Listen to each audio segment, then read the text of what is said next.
Hey guys, welcome back to the channel. We're going to do something a little different today. Since most of the videos that I react to deal with mental health and depression and substance abuse, my friend Mara Liggett, a licensed clinical social worker, is joining me for a fun little 10 questions with a licensed clinical social worker. Hello. Hey. All right, so this is the first video of its kind. I don't feel like I'm the best interviewer, and this is Mara's first time on camera. So we are going to do our best to get through this and try to provide you guys with some valuable information regarding mental health, substance use, depression, and what exactly therapists do and ways to go about getting one. So let's start with Mara. What are your credentials? So I am a master's level licensed clinical social worker. So I am licensed through the state of Florida. I do have a bachelor's degree in social work as well as a master's degree. Okay. So I guess that's a lot of work. Yeah. Yeah. So about how many hours does it take to become licensed instead of an intern? So you need 1,500 hours as a registered intern, and then you need 100 hours of supervision. Okay. So that takes about 2 years. Yeah, that's awesome though. So what motivated you to become a therapist? It was around like 2011. I was actually seeing a therapist, and she was an LCSW, and the way that she guided me and helped me, it really kind of sparked something in me where I wanted to be the same and do the same. I knew from like an early age I wanted to be in like somewhat of like the helping profession. I just didn't really know what that looked like. Right. I personally have been to therapy multiple times, and it's helped me quite a bit because I deal with mental health, depression, substance abuse, and all things of that nature. So in terms of therapy, do you prefer to be a solo practice therapist, or did you prefer working in facilities? What do you enjoy more? Now that I'm like on my own and have my own private practice, I do prefer that. However, working at a facility, I came into contact with a lot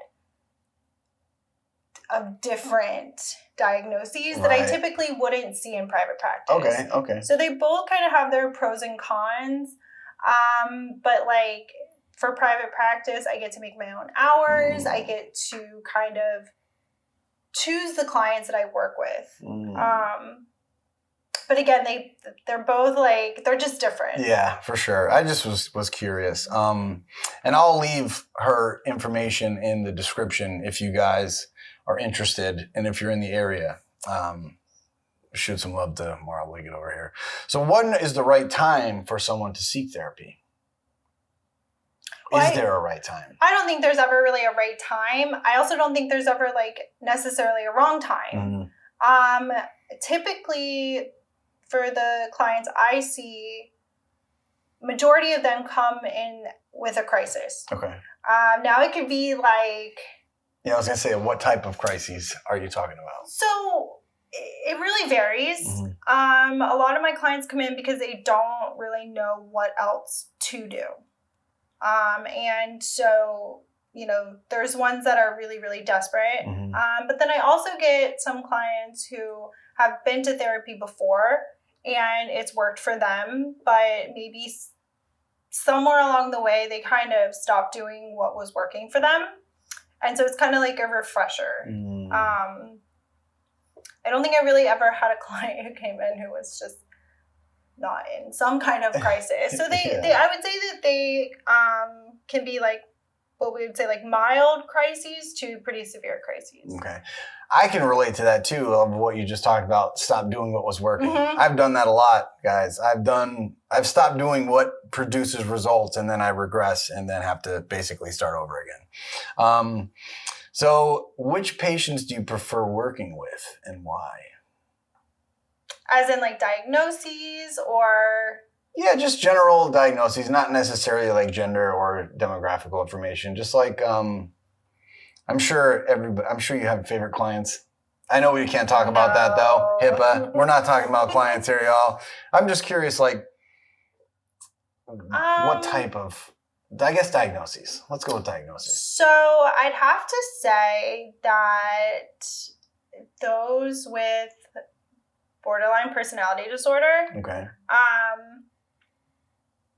it's a very complex diagnosis. I was just going to say, can you define what borderline personality is? So, or like give an example. So there's, to have like a diagnosis of borderline personality, you have to have like 5 out of, I believe it's like 9 parts of the criteria. Mm-hmm. But essentially, it is someone who is unable to like regulate their emotions on their own. Mm-hmm. Someone who has, I would say, more high-risk behaviors. So that could look like self-harm, reckless driving, substance abuse, right. And then very erratic behaviors. They are more prone to anger. Lower impulse control, mm-hmm. like, yeah. Yeah. And I tend to like working with them because I think that seeing the growth that can happen from like point A to point B is very apparent. I mean, it's apparent in most diagnoses, but when right. you have someone who has pretty severe borderline personality disorder, just watching them like change and grow is amazing. See, that's what's beautiful about this whole dynamic of mental health and substance abuse. There is opportunity for growth. We don't have to stay stuck in mm-hmm. these. We don't have to stay stuck, right? Right. We're, you know what I mean? With the help of therapists like yourself, we get to move on and enjoy lives, mm-hmm. you know? And so that goes to this question. What approach to therapy has the highest success rate for you? It's a tough one. What do you see that typically works best? Let's say, since we're talking about borderline, mm-hmm. like in those clients.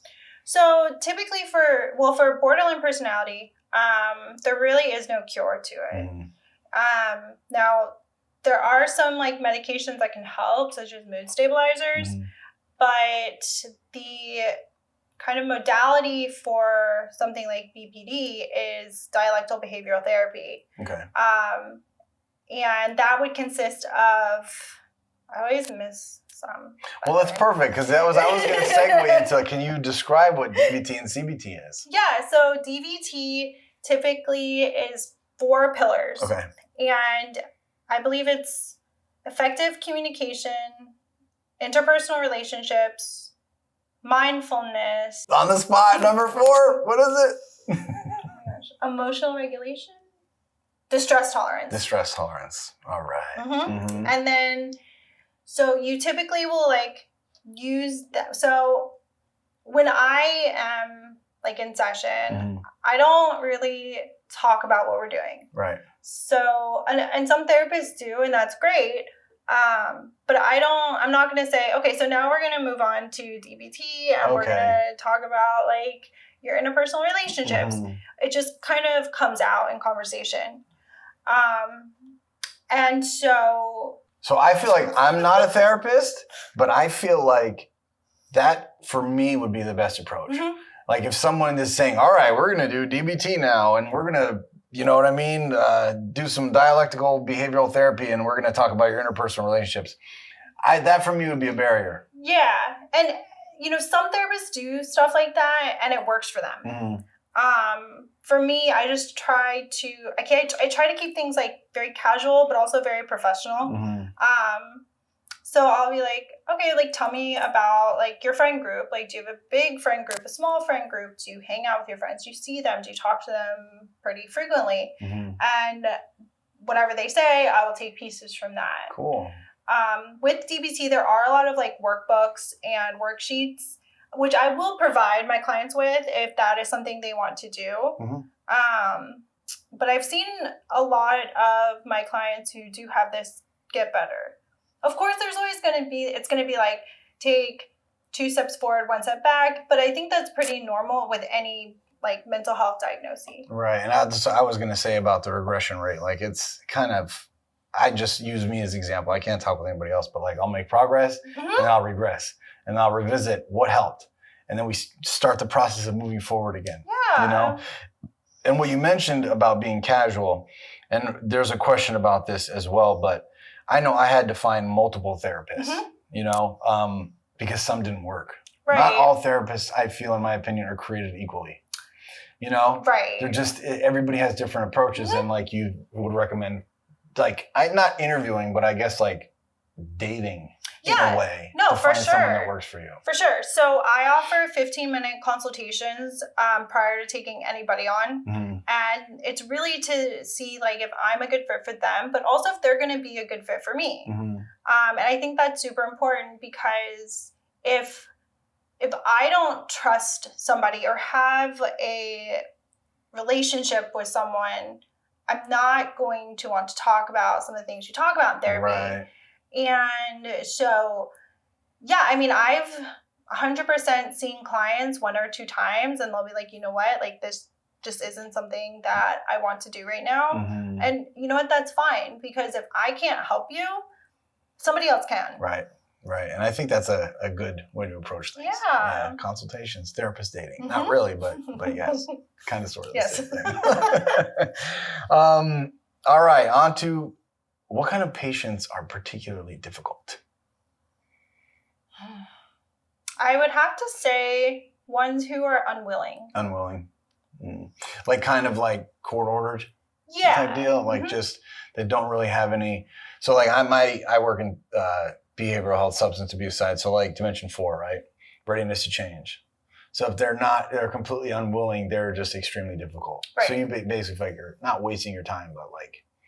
Well, I mean, not wasting my time, but I'm also wasting their time. Their time. See, that's the kicker. Yeah. Because I mean, look, by all means, if you want to come in my office and sit there and we can look at each other and we can stare at each other for an hour, and that's totally fine. Yeah. But like, therapy in itself does cost money. But if you're willing to pay like your copay or cash pay and sit there, I mean, all for it. Fine. I'm here for it. Yeah. All right, so this is a personal one. Do you struggle with any mental health issues yourself? Yes. You do. So I definitely run more on the depressed side. I always have. I do struggle with anxiety as well. I would say though that depression is like probably number 1. I do struggle with codependency as well. Okay. But throughout like therapy and also just kind of growing into the adult that I am, it's definitely changed and it's definitely shifted. And codependency can show up in so many different ways.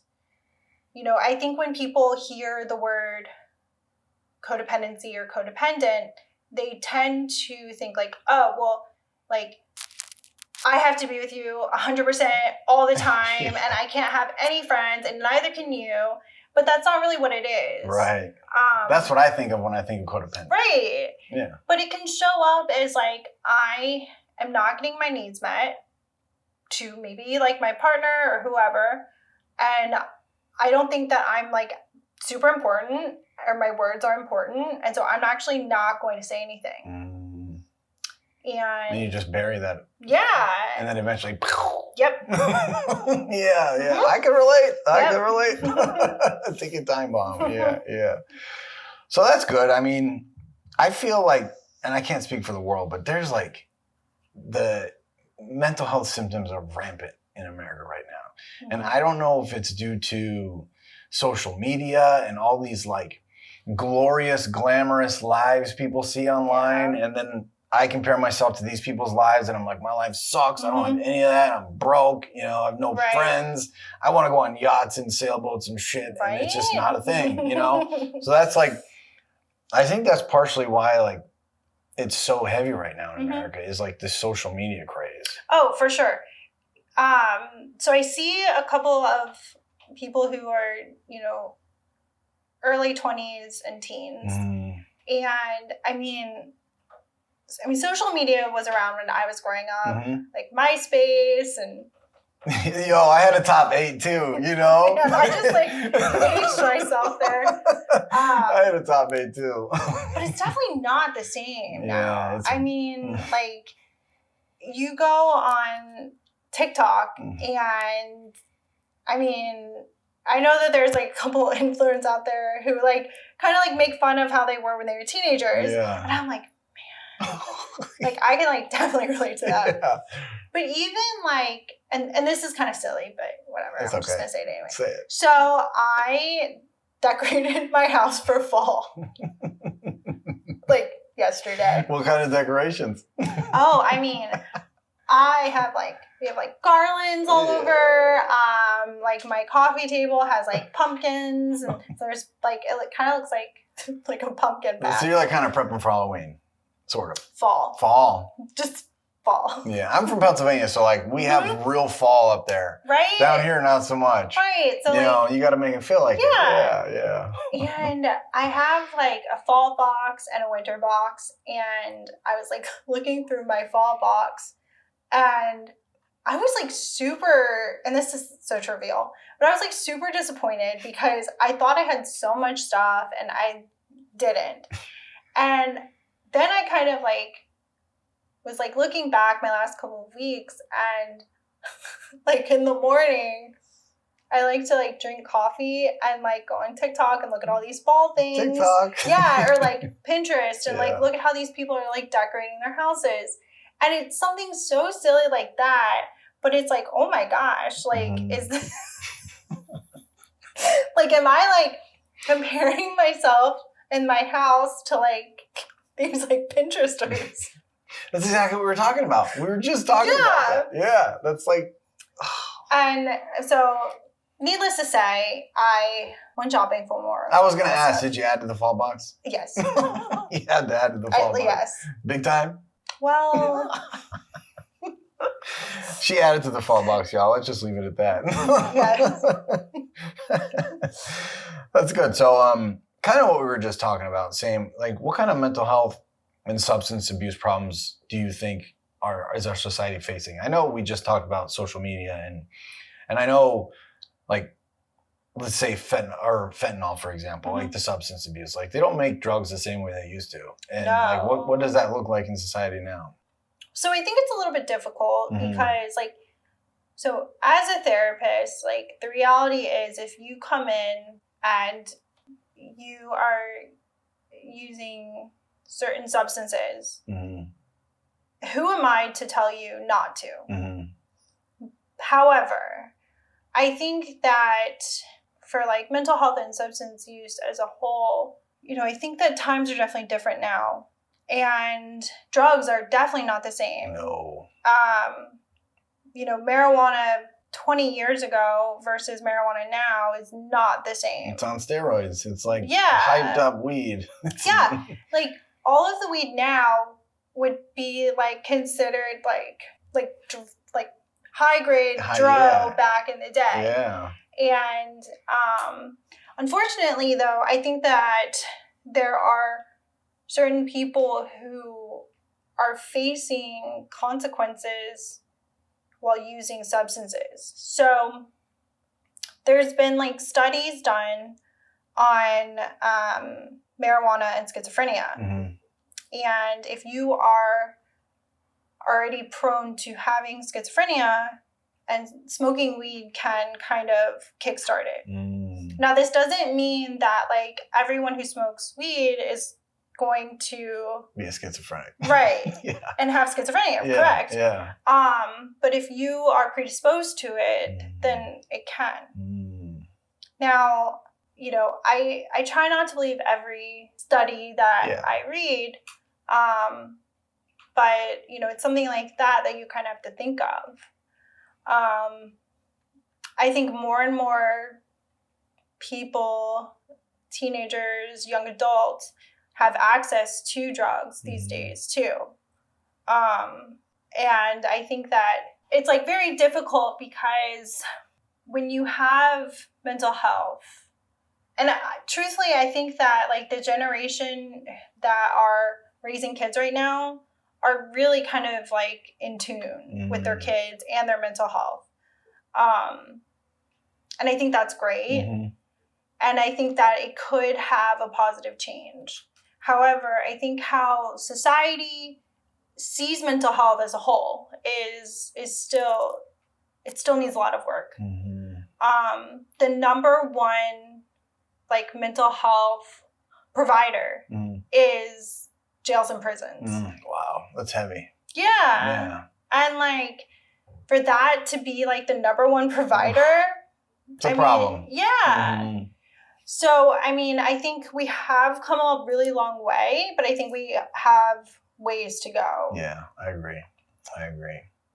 And also, too, I can't really mention how people do what they do, but the internet and mail is much more rampant now than it was a generation ago. Yeah. You know, like things are way more accessible, you know, but at least now people are willing to talk about mental health and willing to seek therapy. Yeah. And sorry. Go ahead. No, go ahead. Well, like this like younger generation, I think is amazing. Mm-hmm. So I see like a couple of teenagers and they're in therapy. They want to be in therapy. They want to work on their mental health. Mm-hmm. They want to get better. Yeah. Which, like, you know, when I was like 16, and my mom wanted me to go to therapy, I was not very nice to my therapist. Neither was I.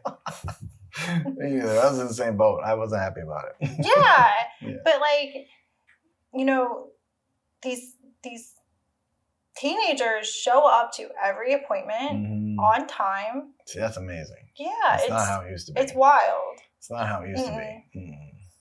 I would just go to appease my mom or, Same. you know, appease the courts or whoever, you know. Right. Like I wasn't invested. That was exactly what you said. I was there, you were getting paid, and we were staring at each other. Yeah. Like I would get out of school early and then my mom would take me to like get a snack or something. And also on top of that, I built a resentment towards therapists because I was forced to go there and I was unwilling to go.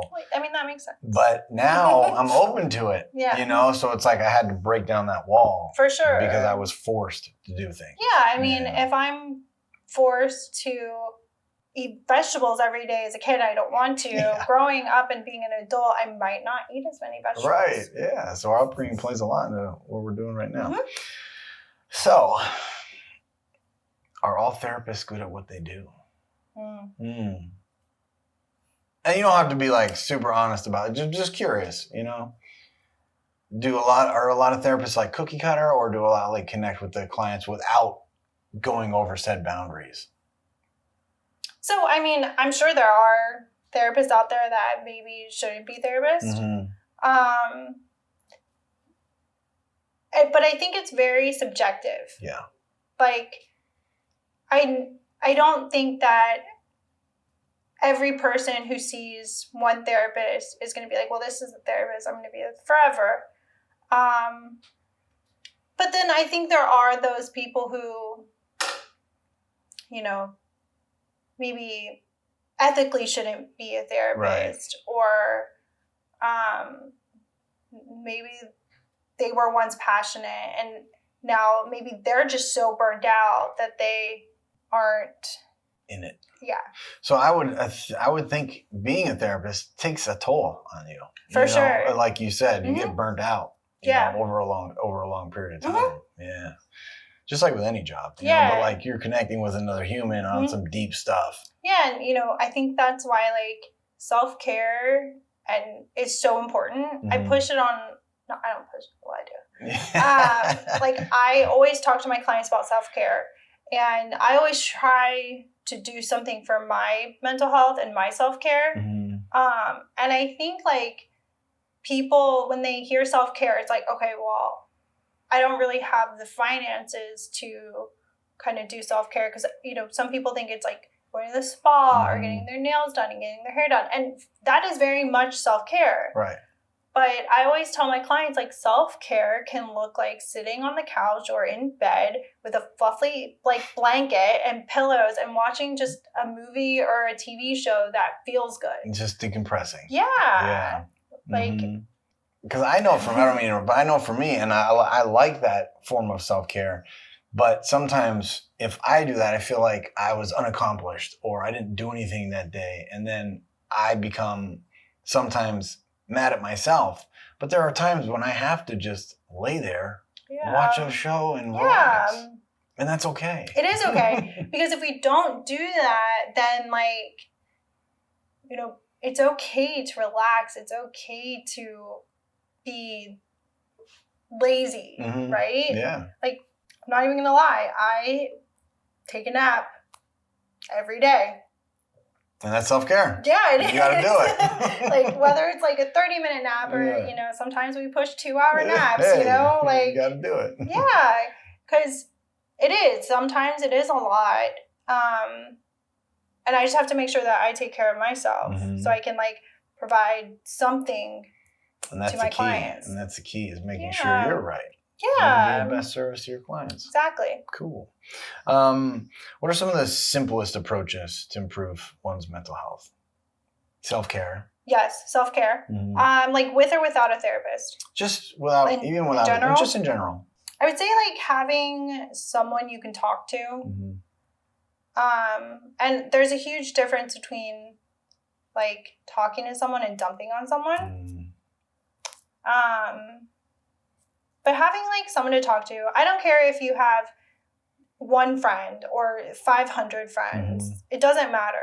Just someone you can confide in. Right. Finding something you enjoy doing, whether that's like eating a certain food or I love going to concerts. One thing is like finding something that helps you release energy. Yeah. So whether it's like going to the gym or going for a walk or meditating or whatever it is, like just releasing some of that energy that you have. Yeah. I like concerts too. I'm a big concert fan. And like, for example, for me, like my release now is this YouTube channel I started.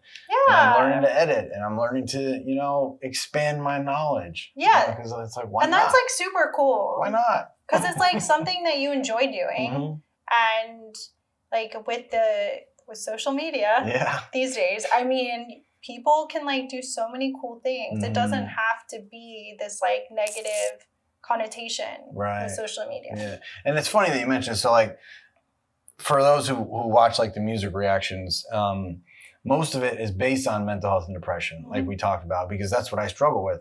So I feel like I can relate to that, and I'm an expert in mental health and depression because I'm a super depressed person, you know? So I feel like I could relate to these songs and try to share hope and love with people. Yeah. You know, because there's so much negativity in the world these days. There is. And like, if we can use these outlets to help people, we may as well. Right. You know? For sure. We may as well. And I feel like I thank you for coming on here. And it's like, we just be our truth, give our truth to people. Yeah. And that's like authentic, and people can relate to that, you know?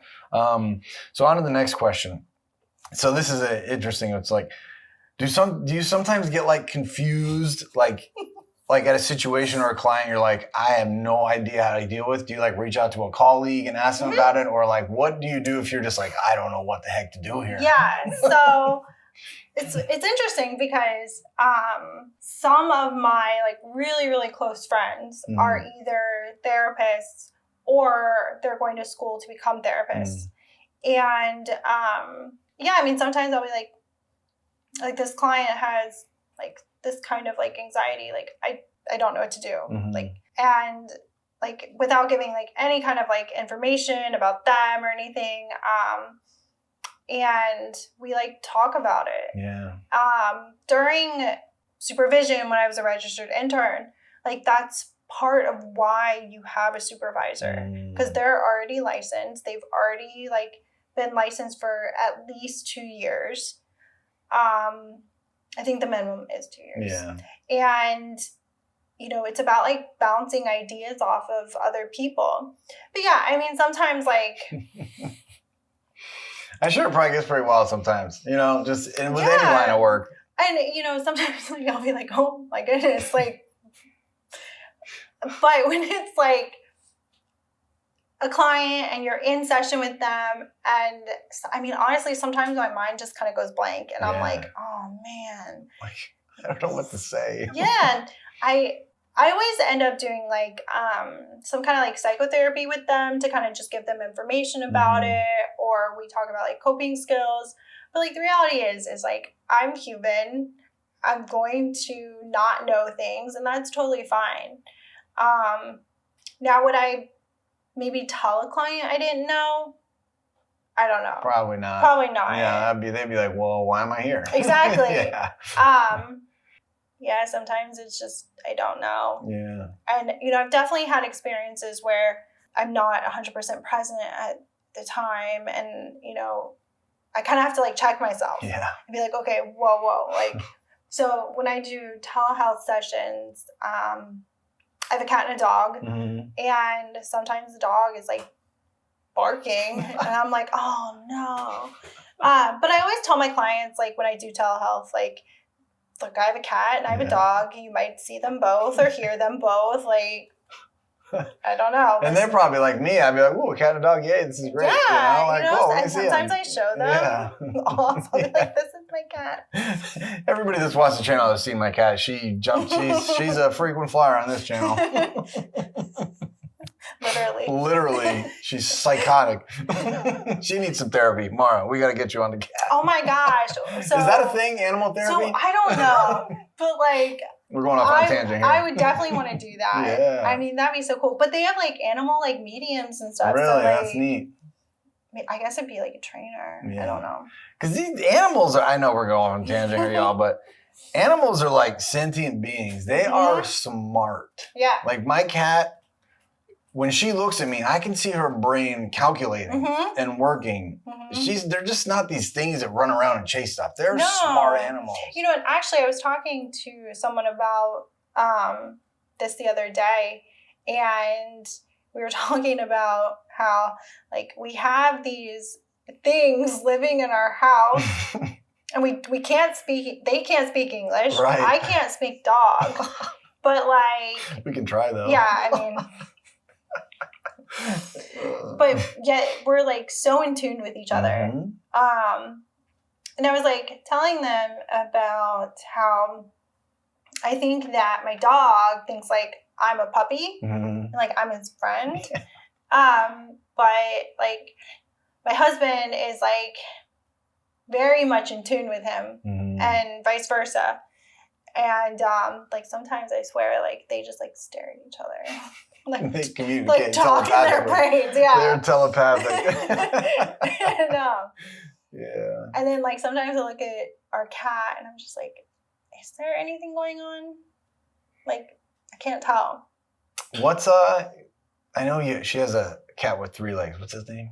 Big Cat. Big Cat. That's right. Big Cat's dope. He is a pimp walk. He's awesome. Yeah. He is a pimp walk. Oh my gosh, he's been like jumping around the bed at night. That was like keeping me up. Oh no. Yeah. All right, last question. What actions could you take to help someone who is exhibiting signs of symptoms, like say a loved one or a friend, for example, that is not usually receptive to therapy? Is there anything you could do to like suggest it or let the person come to terms themselves? I guess it depends on the situation. You could always like kind of be passive aggressive and just start sending like phone numbers.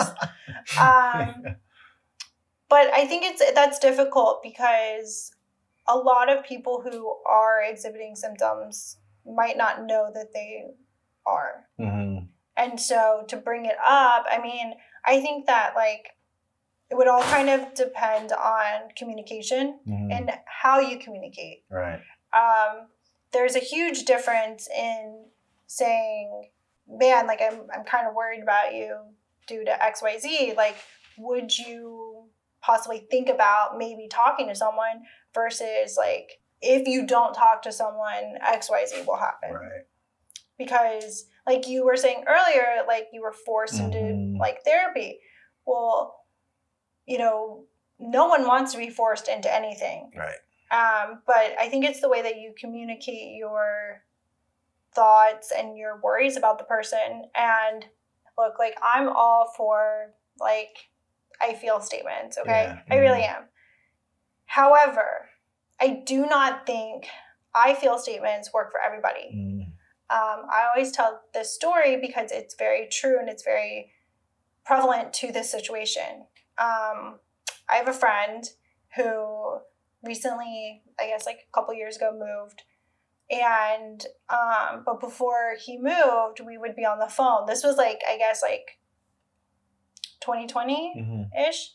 And I'd be like, I just feel, and he would hang up on me. And after I just feel hang up. Yeah, like he'd just click and I'd be like, hello? And then, he would be like, you know what, Mara, like that just doesn't work on me. And I was like, and so I had to then learn how to communicate with him because the way that we communicate is not really going to look the same with everybody. If my husband talked to me the way that he talks to his friends, it would not be good. Right. I would probably get my feelings hurt and I would probably cry every day. Oh, no. Yeah. We don't want that. No. But the way that he talks to me, he probably wouldn't talk to his friends like that. And so it's all about learning how to communicate with the person. And I think that would probably be the most important thing when like trying to get someone to like maybe go to therapy. Just communication. Just learn to communicate. Yeah, and like if they want space or they need that space, give it to them. Awesome. And whether the space is like, don't talk to me for a couple days or like I need you to listen. So yeah, that's awesome. Thank you. I think this went pretty well. I do too. Thanks for coming on the show. This is episode 1 of, I was going to call it 10 questions, but I think I did 12 questions. So it might be 12 questions. All right. So this is the segment in the show where I turn it over to Mara and she can let you know what's going on in her life, what she's working on, if she's available for therapy, she could drop her social media, anything of that nature. So I'm currently trying to get licensed in another state. So I don't want to jinx that just yet. Yeah. But I will then be providing only telehealth to that state. Okay. But I am accepting new clients. I do have social media, but I can also be found on the website Alma as well as Heal Me and Psychology Today. Okay. I do take insurance as well as cash pay. I do in-person and virtual sessions. My office is located in Delray Beach. Awesome. I will leave a link to said websites in the description, and then you can get in contact with Mara. Thanks for watching the show. If you guys enjoyed it, please give us a thumbs up. Throw some comments down. We love to engage with people, and hit the subscribe button. Thanks for coming on the show. Of course. Boom. Let's go. That's awesome.